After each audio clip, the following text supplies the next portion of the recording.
Good morning everyone. আজকে আমরা সকাল সকাল বেরিয়ে পড়েছি কলকাতার উদ্দেশ্যে, কারণ আমাদের ওখানে একটা কাজ রয়েছে, বিশেষ কাজ। তো চলো তোমরা দেখতে থাকো, সঙ্গে থাকো। তো আমরা বাসে উঠে পড়েছি। আজকে আমাদের যাওয়ার কথা ছিল ভোর 5টায়, বাট সেটা হয়নি, ঘুম থেকে উঠতে না পারার কারণে প্রায় 9টা নাগাদ বেরিয়েছি। তো এখন আমরা এই 10টা সাড়ে 10টা নাগাদ বাস পেলাম, কলকাতার বাসে উঠে পড়েছি। তো মেয়েকে, যাই হোক তোমরা এখনও দেখোনি, এই যে মেয়ে হয়েছে, ঘুমিয়ে পড়েছে কোলের মধ্যে। তো সে যেন একদম নিচে জাস্ট শুয়ে আছে কোলে। ভীষণ বাসটা ঝাঁকি হচ্ছিল। আর কোলাঘাটে নেমে আমি একটু ডোনাট কেক খেয়ে নিলাম। ভীষণ সুন্দর কেকটা খেতে, দেখতেও তোমরা দেখতেই পাচ্ছ ভীষণই সুন্দর। একটা মিরিন্ডা আর একটা ডোনাট কেক আমি কিনেছিলাম খাওয়ার জন্য। তো খাওয়ার পরে বুঝলাম যে আর একটা কিনলে ভালোই হতো। তো বেশ সুন্দর খেতে। যাই হোক, চলো এবার যাচ্ছি দাদার বাড়িতে। তো এখানে একটা সুন্দর কি বলবো জলাশয় পড়ে যাওয়ার পথে, তো সেটাই তোমাদের সঙ্গে শেয়ার করছি।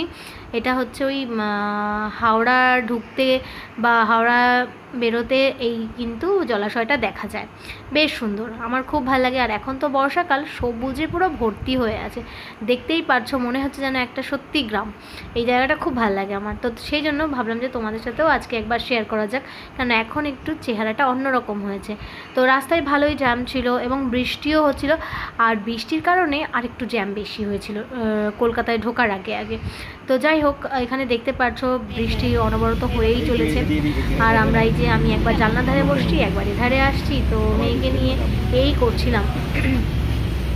তো জার্নিটা মোটামুটি ভালোই ছিল, মেয়েও ঘুমিয়েই এখানে আসছিল। তো আমাদের একটা ভুল হয়ে গেছে কি, মেয়ের জন্য না সকালে খাবারটা তৈরি করা হয়নি, তাই মেয়ে ভীষণ খিদেতে কষ্টই পাচ্ছিল। তো একটু ওকে ছাতু খাইয়ে দিয়েছি, যেটা ও খায় রেগুলার, কিন্তু ওর ভাতের টাইমটা ক্রস হয়ে যাচ্ছে। এবার আমরা গঙ্গার ওপর দিয়ে কিন্তু যাচ্ছি। তো গঙ্গা ক্রস করেই আর কিছু সময় পরেই আমরা নামবো হচ্ছে ধর্মতলায়। এই বাসটা হচ্ছে শেষ স্টপেজ হচ্ছে ধর্মতলা, তো সেই জন্য আমরা ধর্মতলায় নামবো। তো দেখতেই পাচ্ছ ভীষণ সুন্দর একটা পরিবেশ এবং সুন্দর একটা ভিউ পয়েন্ট কিন্তু রয়েছে, তাই আমিও তোমাদের সাথে সুন্দর করে শেয়ার করে দিলাম। আর এবার আমরা চলে এসেছি খিদে পেটে খাবার খেতে। তো এখানে সামনেই একটা ছোট্ট দোকান ছিল, ছোট দোকান নয়, বড়ই দোকান। তো এত খিদে পেয়ে গেছিলো, আমরা কখন থেকে অর্ডার করেছিলাম, তো দিচ্ছিলই না। লাস্টে 5টার সময় আমাদেরকে খাবার দিল, সন্ধ্যের দিকে। তো যাই হোক, আমরা এইগুলো তো খুব ভালো মজা করে খেয়ে নিলাম সবাই মিলে। মাছ, মাংস, ডাল, লুচি, ভাত, মিষ্টি, তো বেগুন ভাজা সব দিয়েছে। তো আমরা মাসি বাড়ি চলে এসেছি। এখন হচ্ছে তুলির জন্মদিন, তো সেই জন্য একটা কেক কিনেছিলাম মিও থেকে। তো মিওর কেক যে এত খারাপ দেয় আমাদের জানা ছিল না এর আগে। তো এটা হচ্ছে কুদঘাটের যে শপটা, সেখান থেকে নেওয়া, কলকাতা। তো দেখতেই পারছো কেকটাতে ডিসপিউট ছিল বলে ওরা আবার কিন্তু কারেকশন করে দিয়েছে। আমরা যেহেতু তাড়াহুড়োয় ছিলাম, বুঝতে পারিনি, নিয়ে চলে এসেছি। আর এই কেকটা ছিল বাসি কেক। তো যাই হোক, এখন নিয়ে আসা হয়ে গেছে, রাত্রির এখন 12টা বাজছে, এখন তো আর চেঞ্জ করা যাবে না, তাই কেটেই ফেলা হলো।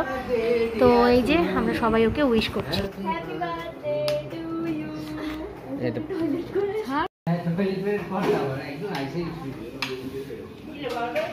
Happy birthday to you, birthday to you, happy birthday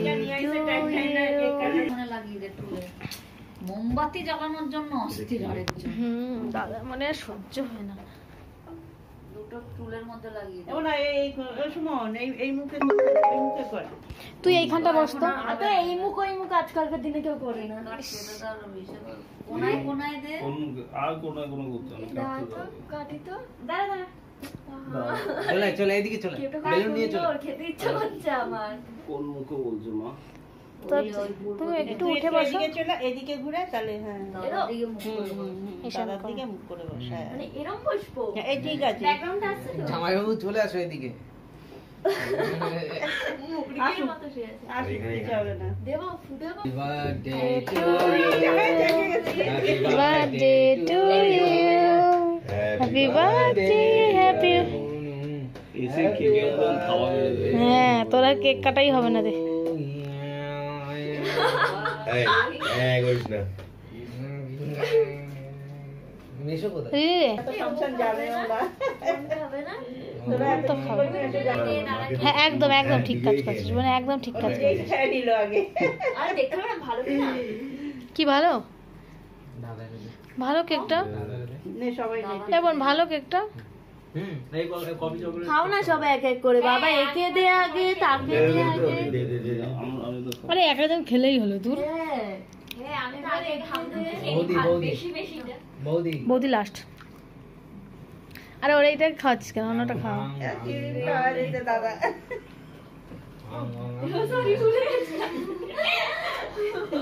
ওই দেখ না ও কিছু খাও কালুয়া দে না ও বাবা এ পুচকিটা উঠলো দে না। দিতে তুমি করে দিতে না সব সব আমাদের সবাই দে না ধর আমি কেকটা কাটি ধর হ্যাপি বার্থডে তুমি যেটা একটা ভাষা এই আমার জন্য রাখবি। আর এই একটা পুটি একটা আমার একটা দিদি এবার তুই কি করবি? তোমার কাটলে এ পায়েল, কি গো তুই কি করবি? তুই কি মানে একবারে আমার জন্য ওই রাখবি না ছুরিটা নাকি? এনে দিক মা ওইটা দিক এটা ভিডিও করে যাচ্ছিস কেন, হয়ে গেছে বড্ড খারাপ তুই, বড্ড। ভিডিওতে সাগরকে এনো না ঝগড়া হয়েছে ও এটা ছাড়বে না দাড়িও এটা 15 দিন পরে। এইটা ছাড়বে দাড়িও কাটা না, এটা 15 দিন। ছাড়তেই হবে, আজকে কালকেই না, ছাড়তে হবে হাসাহাসি করছে এখানে যায় না তো না অনন্যাদি। কি বলবে ঝগড়া করে ওখানে তো এখানে দেখতে পাচ্ছ গোটা ইলিশ, খেতে কিন্তু দারুণ সুন্দর। তো যাই হোক, আমরা এখানে ইলিশ মাছ দিয়ে ভাত খেয়ে এবার আমরা বেরিয়ে পড়বো মাসির বাড়ি থেকে ফিরবো। তো যাই হোক, এবার ফেরার সময় পথে পড়লো এই যে সেই নদী, আবারও আমরা কিন্তু ক্রস করছি। তো এই দুটো ব্লগের মধ্যে অনেকগুলো দিন কিন্তু কেটে গেছে, যেগুলো আমি একদমই শ্যুট করিনি, মানে ব্লগ করিনি। তো যাই হোক, দুটো দিন একসঙ্গে সেট করে তোমাদের সাথে শেয়ার করে দিলাম। তোমাদের কেমন লাগলো অবশ্যই কিন্তু একটা কমেন্টে জানিও। আমি কিন্তু তোমাদের কমেন্টের জন্য অবশ্যই বসে থাকি, যে তোমরা কমেন্ট যখন মানে অনেকগুলো বেশি হয়ে যায় তখন কিন্তু আমি কমেন্টগুলো পড়তে শুরু করি, মানে আমিও কমেন্ট জমাই। তো যাই হোক, ফিরছি সেম বাসে করি। আর আজকের অভিজ্ঞতা আরও বেশি খারাপ, কেননা এই বাসটা ভীষণ বাজে চলছে, ঝাঁকিয়ে নিয়ে আসছে। আর বাচ্চা রয়েছে সঙ্গে, তার জন্য আরও বেশি কষ্ট হচ্ছে। আর আমার তো ওটিও হয়েছে জানোই, এই মানে এত ঝাঁকি হয়েছে যে আমার পুরো পেটে ব্যথা করছে, তল পেটে ওটির জায়গাটাতে। তো বুঝতেই পারছো। তো যাই হোক, আমরা ফিরছি।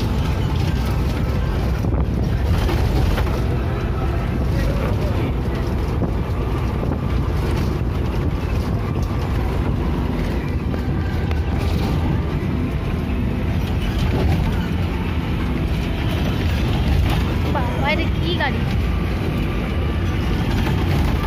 আজকে আমরা ফাইনালি কলকাতা থেকে ফিরছি বাড়ির দিকে, মানে আমাদের গন্তব্যে। তো মাসি বাড়ি ছিলাম, চলো এখন যাবো। দুপুর হয়ে গেছে, আমরা খেয়ে দিয়েই বেরিয়েছি মাসি বাড়ি থেকে। ওই 10টার সময় খেয়ে বেরিয়েছি, এখন প্রায় 12:30 বাজে। তো আসতেই অনেকটা সময় হয়েও গেছে, তো ভাবলাম যে তোমাদের সাথে একটু শেয়ার করা যায়। গুড আফটারনুন, আমরা এখন খেতে বসেছি। আজকে রান্নায় হচ্ছে মাছের মাথা দিয়ে মুগ ডাল, আর এই হচ্ছে মাছের ঝোল, মানে সর্ষে দিয়ে রান্না করেছি। আর এখানে শুধু মুগ নয়, মুসুরিও আছে খানিকটা। এই যে বসে গেছে খেতে। বলো ডালটা কেমন হয়েছে? মাছের মাথা দিয়ে ডাল করলে আর কিছু চাই না। স্নান টান করে নিয়েছে, এবার খাই, মেয়ে ঘুমোচ্ছে। তো এই ফাঁকে আর কি আমাদের খাওয়ার টাইম। তো চলো চটপট খেয়ে নিই। আর এই যে ঘর ধরের অবস্থা ভীষণ খারাপ, অনেক দিন ধরে ব্লগ যাচ্ছে না, আজকেই জাস্ট দিলাম ব্লগ, অনেক দিনের আগের ব্লগ। তো ডেইলি করাও হচ্ছে না, আমরা একটু কলকাতায় চলে গেছিলাম, তো সেই জন্যে না মানে দেওয়া হয়নি। তো এরপর থেকে চেষ্টা করবো অবশ্যই করে মানে রেগুলার মেনটেন করার। তো চলো আগে চটপট খাই, খেয়ে দেখি জিনিসটা কেমন হলো। খুব তাড়াতাড়ি করে রান্না করেছি, কোনো মশলা টশলা ছিল না, যা ছিল তাই দিয়েই করেছি। ভালো, একটু মিষ্টি দিলে ভালো হতো, নুনটা একটু বেশি হয়েছে। ঠিকই আছে।